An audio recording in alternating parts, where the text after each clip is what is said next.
Hello दोस्तों।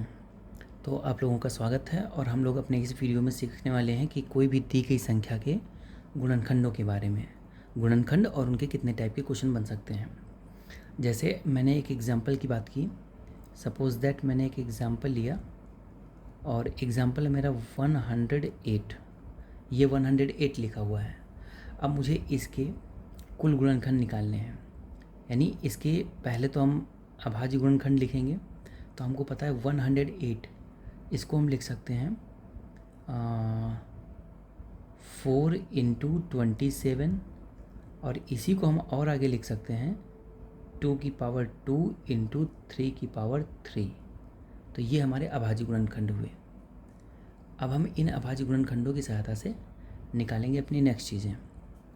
तो हम लोग कैसे निकालेंगे और क्या करने वाले हैं, ये हमारा काम का आंसर है।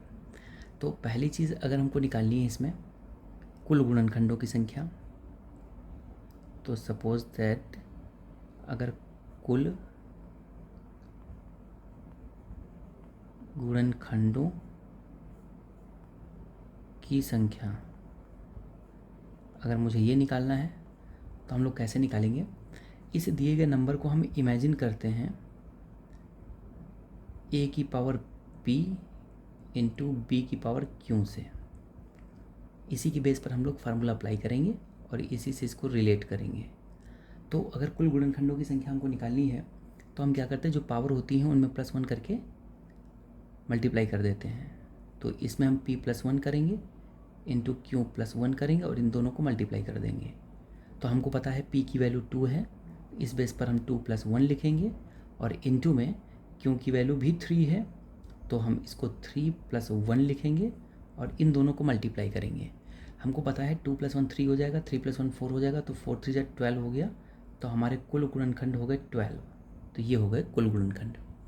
अब ऐसे ही अगर हमको निकालना है सपोज दैट सम गुणनखंडों की संख्या, सम गुणनखंडों की संख्या, अगर मुझे सम गुणनखंडों की संख्या निकालनी है तो इसके लिए हमको क्या करना पड़ता है, जो ये इवन नंबर मिलता है बेस में 2, इस नंबर को हम इसकी पावर ओनली p के साथ लेते हैं। p में +1 नहीं करेंगे, लेकिन बाकी सबके साथ +1 करते हैं। तो इसका मतलब ये हुआ कि जो सम गुणनखंडों की संख्या आएगी p × q+1 से आएगी। अब हमारी p की वैल्यू कितनी है 2 × q की वैल्यू कितनी 3, तो 3+1 हो जाएगा। अब ये हमको पता है 2 है और ये 3+1 4 हो जाएगा, 4 2 8 हो गया। तो हमारा जो सम गुणनखंड आएंगे वो 8 हो जाएंगे। इसी बेस पर अगर मुझे निकालना हो विषम गुणनखंडों की संख्या, सपोज दैट विषम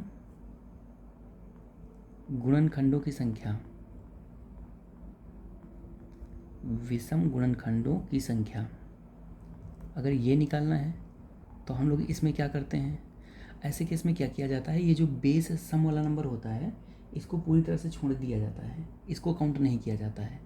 बाकी जो बचेगा उसमें +1 करके मल्टीप्लाई करेंगे, तो बाकी एक ही नंबर हमारे पास बच रहा है। उस केस में हमारे पास q+1 ही आंसर हो जाएगा। इट मीन्स q की वैल्यू 3 है, तो 3+1 = ये हो जाएगा 4। यानी हम लोग निकालिए कुल गुणनखंडों की संख्या, सम गुणनखंड और विषम गुणनखंड।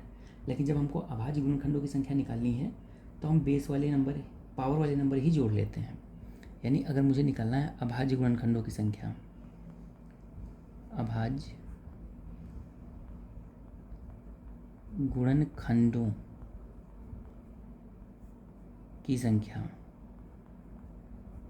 तो ऐसे हम केस में क्या करते हैं, जो पावर होती है उन्हीं को सिंपली ऐड कर लेते हैं।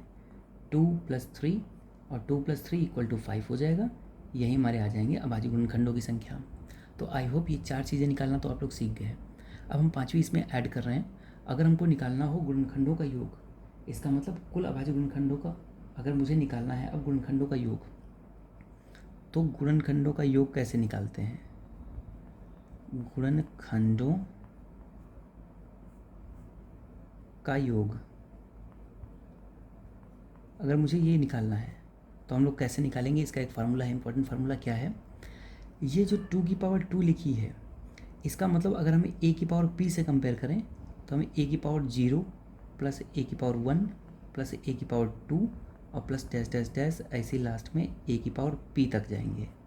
इनको हम प्लस करेंगे और फिर इसको मल्टीप्लाई करने वाले हैं इनटू ऐसे बी की पावर क्यों वाले को। इसका मतलब बी की पावर 0 प्लस बी की पावर 1 प्लस बी की power 2 plus dash dash dash last में हम लिखने वाले हैं प्लस में बी की पावर क्यों। हम इनको मल्टीप्लाई करने वाले हैं और उसके बाद देखते हैं क्या फाइनल आंसर मिलता है।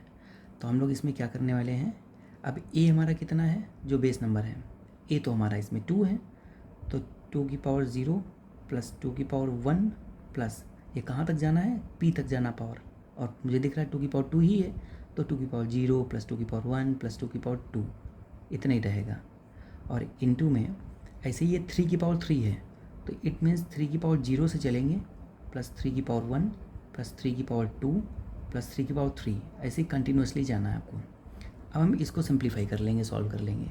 हमको पता है ये पेयर कितना देगा, 2 का स्क्वायर 4, 4 प्लस 2 6, 6 1 7, ये 7 हो गया इनटू इधर कितना होगा 3 की पावर 3 तो 27 हो गया, 27 में 9 ये ऐड करेंगे तो 36 हो गया, 36 और 3 39 हो गया और 1 40 हो गया 40। तो अब ये 7 इंटू 40 अगर मल्टीप्लाई करें हम तो 740 280। तो इस टाइप से हम लोग देखेंगे कि हमारे सभी गुणनखंडों का योग भी आराम से निकल आया। तो इसका मतलब ये हुआ कि हमारे पास 4 फार्मूले निकल के आए इंपॉर्टेंट। कौन कौन से, कुल गुणनखंडों की संख्या p+1 इंटू q+1, यानी कुल गुणनखंड निकालना है तो जो भी पावर आए +1 करके मल्टीप्लाई कर देंगे। अगर सम गुणनखंडों की संख्या निकालनी है तो हम सम संख्या की पावर सेम रखेंगे, बाकी सब में +1 करके मल्टीप्लाई कर लेंगे।